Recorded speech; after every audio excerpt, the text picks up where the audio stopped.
લૂંટ જેવા ગંભીર ગુનાને અંજામ આપી ભાગતા ફરતા સંગઠિત ગેંગના મુખ્ય સભ્ય આરોપીને ઝડપી પાડતી રાંદેર પોલીસ. સુરતની રાંદેર પોલીસ દ્વારા બંટી દયાવાન અને કૈલા ઉર્ફે કૈલાશ પાટીલ, અશોક ભુરિયા, ભીખા મહાજનને પકડી પાડવામાં સફળતા મળી છે.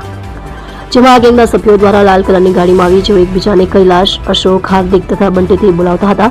તે ચારેય ગઈકાલ તારીખ 27/11/2024ની રાત્રિના આશરે 12:30 વાગ્યાના સુમારે જૈનબ હોસ્પિટલ સામેથી ફરિયાદીને બળજબરીથી ગળા પર છરા જેવું કંઈક રાખી લાલ બ્રેઝા ગાડી CJ05 RG 0445 માં બેસાડી ગરદા પાટું તથા ફેટોનો મારી નાખવાની ધમકી આપી જબરદસ્તીથી 32,071 જેટલા USDT ટ્રાન્સફર કરાવી તથા રોકડા રૂપિયા 18,000 કાઢી લઈ ફરિયાદીને લિંબાયત ઝોન ઓફિસ પાસે ઉતારી ભાગી ગયા હતા.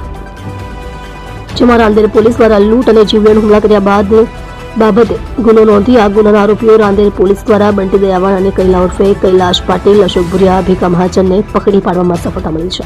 જેમાં બંટી દયાવાન અને કૈલા ઉર્ફે કૈલાશ પાટીલ, અશોક ભુરિયા, ભીખા મહાજન ઉપર ડિંડોલી અને લિંબાયત પોલીસ સ્ટેશનમાં અસંખ્ય ગુના અને ગુસ્સીટકનો ગુનો પણ ડિંડોલી ખાતે નોંધાયો છે. તમે જોઈ રહ્યા છો KP ન્યૂઝ ચેનલ રફીક શેખની સાથે.